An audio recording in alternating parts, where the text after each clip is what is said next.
क्या कभी आपने सोचा है कि पहाड़ों की जो खूबसूरत वादियाँ आपको अपनी तरफ खींचती है, उन्हीं वादियों के घने अंधेरे में कुछ ऐसा छुपा हो सकता है जो सिर्फ आपकी जान के प्यासा ना हो, बल्कि आपकी आत्मा को झकझोर कर रख दे। आज की कहानी किसी कल्पना की उपज नहीं है। यह कहानी है आकांक्षा और उसके 9 दोस्तों की, जो उत्तराखंड की खूबसूरत वादियों में मुक्तेश्वर और भोवाली घूमने गए थे। लेकिन उन्हें क्या पता था कि जिस कॉटेज में वे रुकने जा रहे हैं, वहाँ का किराया आसपास के होटल से 10 गुना सस्ता क्यों था। और उस होटल के मालिक ने उन्हें सिर्फ एक ही चेतावनी दी थी, रात के 10 बजे के बाद कोई भी अपने कमरे से बाहर नहीं निकलेगा, चाहे जो हो जाए। नमस्कार दोस्तों, मैं हूँ सुषमा कुमारी और आप देख रहे हैं हमारा चैनल खौफ की परछाई। आज की एक खौफनाक कहानी को शुरू करने से पहले अगर आप कमज़ोर दिल वाले हैं तो दिल थाम लीजिए और चलिए हमारे साथ उत्तराखंड के उन अनसुने डरावने जंगलों के बीच। यह बात मार्च 2026 की है। 10 कॉलेज के दोस्तों का एक ग्रुप, जो किसी कॉलेज की बास्केटबॉल टीम के मैक्स भी थे, उत्तराखंड के मुक्तेश्वर और भवाली की ट्रिप पर जाने का प्लान बनाते हैं। इस ग्रुप में हर कोई एक दूसरे को बहुत अच्छे से जानता था। ग्रुप के लीडर और सबसे सीनियर थे सुशांत भैया। सुशांत एक बहुत ही प्रैक्टिकल, डिसिप्लिन और फिटनेस ओरिएंटेड इंसान थे। ऐसे इंसान जो आसानी से किसी भूत प्रेत की बातों पर विश्वास नहीं करते थे। सुशांत के साथ उसकी गर्लफ्रेंड कैनात और कैनात की बड़ी बहन थी। कैनात की बड़ी बहन स्पिरिचुअलिटी, आध्यात्मिकता और अजीबोगरीब एनर्जी ऊर्जाओं पर काफ़ी यकीन रखती थी। उनके साथ सुशांत के ही दोस्त अमित और किशन थे, जो काफ़ी व्यवहारिक और समझदार थे। आते हैं उनके जूनियर आकांक्षा, जिसने यह कहानी शेयर की, और उसका बॉयफ्रेंड अंकुर। अंकुर हमेशा मजाक मस्ती करने वाला लड़का था, जो हर गंभीर बात को हंसी में उड़ा देता था। और सबसे जूनियर थे श्रेयस और उसकी गर्लफ्रेंड मुदिता, और उनका एक कॉमन फ्रेंड कौशक था। कुल मिलाकर ये 10 लोग खुशी खुशी पहाड़ों की सैर पर निकले थे। शुरुआती सफ़र बेहद हसीन था, पहाड़ी रास्ते, ठंडी हवाएं और दोस्तों का साथ। पर पहाड़ों की ये खूबसूरत जितनी लुभावनी होती है, इनका सन्नाटा उतना ही जानलेवा होता है। मुक्तेश्वर पहुंचते ही इन लोगों ने एक बहुत ही शांत और आइसोलेटेड सुनसान जगहों पर एक कॉटेज बुक किया। कॉटेज के चारों तरफ सिर्फ और सिर्फ घना जंगल था। पहाड़ों में शाम ढलते ही सन्नाटा पसर जाता था। इन लोगों ने फैसला किया था कि कोई भी अकेले नहीं सोएगा। हर कमरे में कम से कम 3 लोग सोएंगे। पहली रात को सब लोग गोल घेरा बनाकर ऊनो कार्ड्स खेल रहे थे। सब कुछ ठीक चल रहा था, लेकिन अचानक बिना किसी बात के सबके बीच में अजीब सी चिड़चिड़ाहट होने लगी। छोटी छोटी बातों पर ऐसी बहस होने लगा कि जिसका कोई सिर पैर नहीं था। श्रेयस और मुदिता ने बीच दो इतना भयानक लड़ाई हुई कि दोनों गुस्से में रात के अंधेरे में अलग अलग दिशाओं में कॉटेज में बाहर निकल गए। बाकी दोस्तों हैरान थे कि अभी 7 घंटा पहले ही लोग हंस रहे थे। उनके व्यवहार में अचानक कितनी नफरत और गुस्सा कहाँ से आ गया। जैसे तैसे करके श्रेयस और मुदिता वापस आए और सब थकान का बहाना बनाकर अपने कमरे में सोने चल गए। इस कॉटेज का लेआउट बहुत अजीब था। सबसे ऊपर वाली मंजिल पर सिर्फ एक कमरा था, जिसकी खिड़की सीधे घने डरावने जंगल की तरफ खुलती थी। उस कमरे में आकांक्षा और अंकुर सो रहे थे। रात के ठीक 3 बजे अचानक आकांक्षा की आंख खुलती है और सन्नाटे को चीरती हुई एक आवाज़ गूंज रही थी, किसी के पायल पहनकर चलने की आवाज़। आकांक्षा ने घबराकर अंकुर को जगाया। अंकुर ने गहरी नींद में कहा, अरे कोई जानवर होगा या हवा होगी, सो जाओ। लेकिन आकांक्षा जानती थी कि वो आवाज़ किसी जानवर की नहीं, बल्कि बहुत सलीके से चलती हुई पैरों की थी।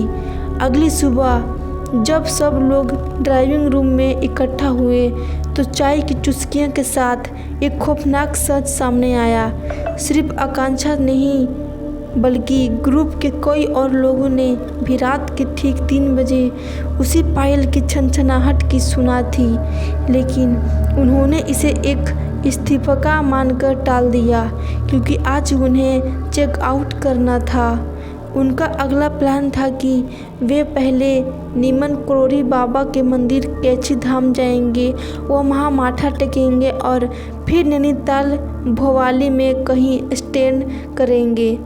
लेकिन दोस्तों, कहते हैं कि जब आपके पीछे कोई अदृश्य शक्ति पड़ जाती है तो वह आपके भगवान के दर पर आसानी से पहुंचने नहीं देती। जब भी वे मंदिर के लिए निकलने की कोशिश करते, कोई न कोई अजीब मुसीबत आ जाती। कभी किसी को स्कूटी अचानक ख़राब हो जाती तो कभी किसी की तबीयत इतनी बिगड़ जाती कि उसे उल्टी और चक्कर आने लगते। लगातार आ रही बाधाओं की वजह से वे मंदिर नहीं जा पाए और थक हार कर उन्हें सीधे भवाली की तरफ बढ़ना पड़ा। भवाली पहुंचकर वे एक होटल की तलाश करने लगे।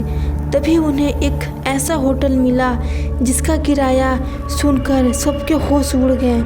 जहां मुतेश्वर में उनका खर्चा 10,000 रुपये आया था, वहीं इस विशाल होटल में उतना ही कमरे का किराया सिर्फ 3,000 रुपये था।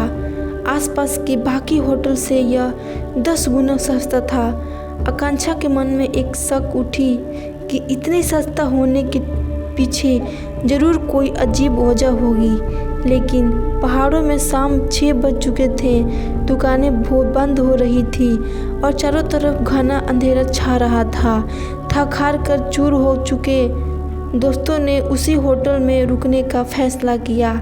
लेकिन जैसे ही आकांक्षा ने होटल की दहलीज पर अपना कदम रखा, उसे ऐसा लगा जैसे कोई उसके ऊपर किसी के क्विंटल भारी वजनी पत्थर रख दिया हो। एक अजीब सी हैवीनेस, एक दम घुटने वाली नकारात्मक ऊर्जा। उसे लगा कि कोई अदृश्य आंखों उसे घूर रही है। इस होटल का लेटआउट भी बहुत अजीब था। ग्राउंड फ्लोर पर होटल का ओनर और अपने परिवार के साथ रहता था। फर्स्ट फ्लोर पर इन 10 दोस्तों ने कमरे दिए गए थे और सेकंड फ्लोर पूरी तरह से वीरान और खाली था। चेक इन करते करते वक्त होटल के मालिक ने बेहद गंभीर और डरी हुई आवाज़ में एक हिदायत दी, देखो बच्चों, रात के 10 बजे के बाद कोई भी अपने रूम से बाहर पैर नहीं रखेगा। खिड़की दरवाज़ा सब लॉक करके लेना और बाहर बिल्कुल मत घूमना। उसकी आंखों में कोई मजाक नहीं था, वह एक वार्निंग थी। हैरत की बात यह थी कि ओनर ने कहा कि होटल के सारे कमरे बुक हैं, लेकिन जब लड़के ने जाकर चेक किया तो पूरे फर्स्ट और सेकंड फ्लोर पर कोई तीसरा इंसान भी नहीं था।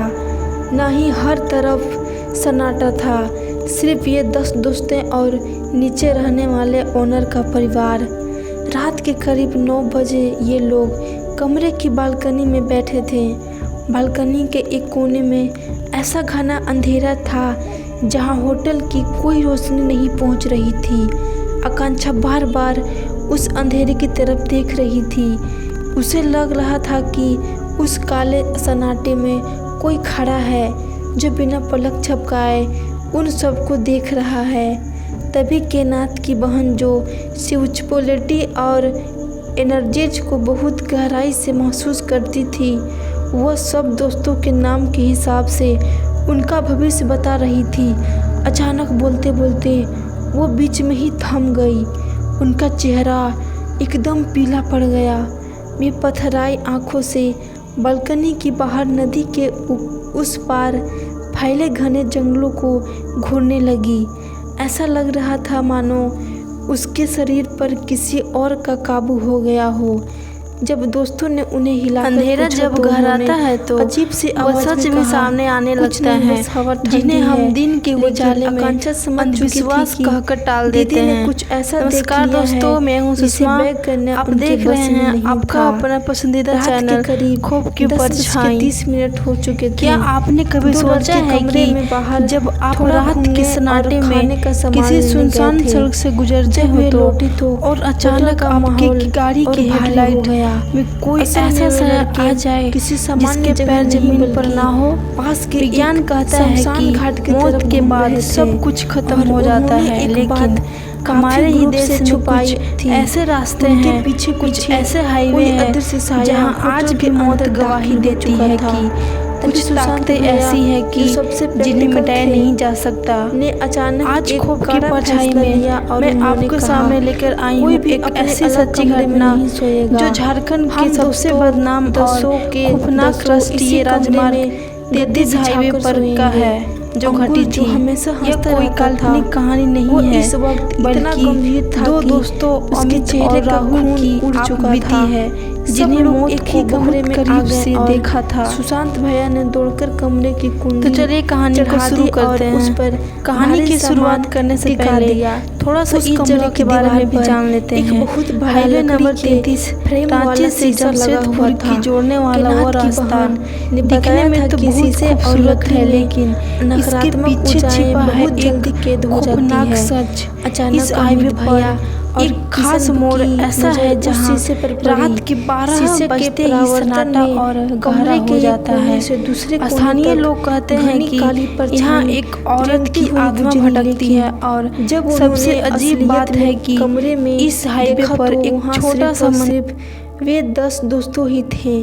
अमित भैया ने थरथराती आवाज में कहा, मैंने शीशे में किसी को देखा।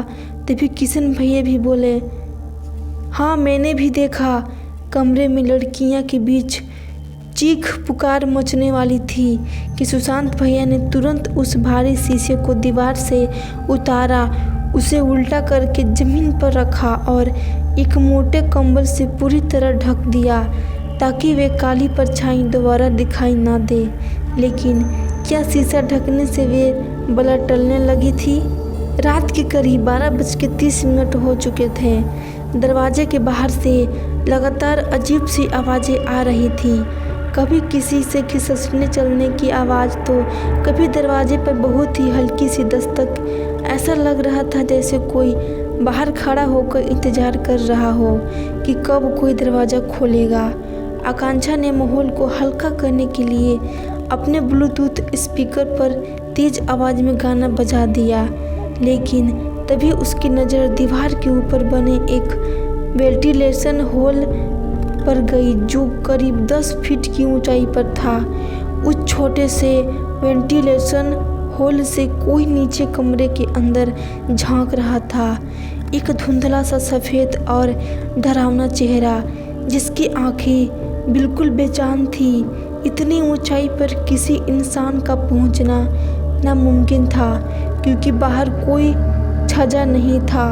मुर्दिता जो बहुत शॉर्ट टेम्पर्ड और निडर बनने की कोशिश कर रही थी, फ्रस्ट्रेट हो गई। उसके चिल्लाकर कहा, बहुत हो गया, मैं दरवाज़ा खोलकर देखती हूँ कि कौन हमारा मजाक उड़ा रहा है। वो जैसे ही दरवाज़ा की तरफ बढ़ी, श्रेयस और कौशक ने उसे ज़बरदस्ती दबोचकर पीछे खींचा। सुशांत भैया ने कहा, पागल हो गई हो क्या?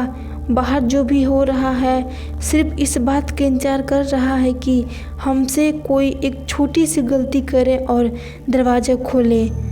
डर के मारे आकांक्षा की आंखें भारी होने लगी और एक करीब 2 घंटे के लिए सो गई। जब सुबह करीब 3 बजे उसकी आंखें खुली तो उसने देखा कि वेंटिलेशन होल के सामने लड़कों ने बड़े बड़े सूटकेस और बैग रखकर उसे पूरी तरह ब्लॉक कर दिया था। जब आकांक्षा ने पूछा कि क्या हुआ तो उसे डांटकर चुप करा दिया गया। उस तरफ मत देखो, चुपचाप नीचे नज़र रखो। असल में आकांक्षा ने सोने के दौरान लड़कों ने उस वेंटिलेशन होल में कुछ ऐसा देख लिया था जिसने उसके रोंगटे खड़े कर दिए थे। तभी अमित और किशन ने रोते हुए सच बताया, हम जब रात को बाहर गए थे तो हम शमशान घाट के रास्ते पर चले गए थे। शायद कोई शैतान ताकत हमारे पीछे आ गई हो। कैनात की बहन ने कांपते हुए कहा, यहाँ सिर्फ एक शक्ति नहीं है, यहाँ दो अलग अलग एनर्जी हैं, एक पुरुष की और एक स्त्री की। सिद्धांत भैया ने भी खुलासा किया कि जब सब लोग बालकनी में बैठे थे तो उन्होंने और अमित ने उस अंधेरे कोने में एक औरत के साये को हवा में तैरते हुए देखा था और औरत एकटक उनके ही ग्रुप की घूर रही थी। इस वजह से उन्होंने सबको एक कमरे में बंद करने को रखा था। रात भर वे लोग स्पीकर पर हनुमान चालीसा बजाते रहे। डर और खौफ के साए में सुबह के 4:30 बजे गए। रोशनी की पहली किरण खिड़की के अंदर आई तो सबकी जान में जान आई। उन्होंने तुरंत होटल ओनर को फ़ोन मिलाया कि हमें पानी चाहिए और हमें चेक आउट करना है, लेकिन ओनर ने फ़ोन पर जो कहा उसने सबके पैरों तले ज़मीन खिसका दी। ओनर ने कहा, मैं तो होटल में हूँ ही नहीं, मैं तो बाहर आया हूँ। लड़की ने चिल्लाकर कहा, तो फिर हम बाहर कैसे आए? ओनर ने कहा, बाहर से होटल के मुख्य दरवाजे पर बड़े बड़े 3 ताले मारकर गया हूँ। तुम चाहता भी बाहर नहीं आ सकते। सोचिए दोस्तों, वो रात उन्होंने जिस होटल में बिताई, वहाँ के अंदर से वो जो बंद थे, लेकिन बाहर से भी उन्हें कैद कर लिया गया था। अगर रात को कोई अनहोनी हो जाती तो उन्हें बचाने वाला कोई नहीं था। सुबह 6 बज गए। ओनर वापस आया और उसने ताला खोला तो पूरे ग्रुप ने उन्हें घेर लिया। आकांक्षा ने अपने फ़ोन से वीडियो रिकॉर्ड करके शुरू किया। जब ओनर ने पूछा गया कि तुमसे झूठ क्यों बोला कि सारे कमरे बुक हैं और तुमने हमें बाहर से लॉक क्यों किया, तो ओनर के पास कोई जवाब नहीं था। वो बस नज़रें चुरा रहा था। लेकिन कहानी का सबसे डरावना मोड़ तो तब आया जब वे लोग दिल्ली के लिए वापस गाड़ी में बैठे। रास्ते में अंकुर ने आकांक्षा का हाथ पकड़ा और धीरे से कहा, आकांक्षा, जब तुम रात को 2 घंटे के लिए सोई थी ना, तब मैं अपना ध्यान भटकाने के लिए फ़ोन की स्क्रीन देख रहा था। जैसे ही फ़ोन की स्क्रीन बंद हुई और काली हुई परछाई मुझे उस काली स्क्रीन की रिफ्लेक्शन में दिखाई दिया कि मेरे ठीक पीछे एक औरत खड़ी थी जो तुम्हारे सोए हुए चेहरे को घूर रही थी। ये सुनकर आकांक्षा के रोंगटे खड़े हो गए। यानी जिस अदृश्य शक्ति से बचने के लिए उन्होंने दरवाज़ा बंद किया था, वो शक्ति पहले ही उस कमरे को अंदर उसके बीच मौजूद थी। वे लोग सीधे नीम करोली बाबा के मंदिर गए। वहाँ पंडित जी ने उनके चेहरे पर खौफ देखकर उन्हें गंगा जल छिड़का, रक्षा सूत्र बांधा और कहा, अब डरने की बात नहीं है। जो बला तुम्हारे पीछे थी वो मंदिर की चौखट के बाहर छूट गई है। अब तुम सब सुरक्षित हो। तब जाकर उन 10 दोस्तों की जान में जान आई। तो दोस्तों, ये थी आकांक्षा की वो रोंगटे खड़ा देने वाली कहानी। पहाड़ों के खूबसूरत के पीछे छिपे इस खौफ की परछाई के बारे में आपकी क्या राय है? क्या आपको नहीं लगता है कि शमशान घाट जाने की वजह से वो शक्ति इनके पीछे आई थी? अपने विचार कमेंट बॉक्स में ज़रूर साझा करें। आपको अगर ये कहानी आज की ये रोंगटे खड़े कर देने वाली लगी हो तो वीडियो को लाइक करें, अपने दोस्तों के साथ शेयर करें और हमारे चैनल खौफ की परछाई को सब्सक्राइब करना बिल्कुल ना भूलें। मैं थी सुषमा कुमारी, जल्द ही मिलूँगी एक और नई रोंगटे खड़े देने वाली खौफनाक कहानी के साथ। तब तक के लिए सतर्क रहिए, सुरक्षित रहिए, क्योंकि अंधेरे में कोई अपना इंतज़ार कर रहा होगा। सबका खैर।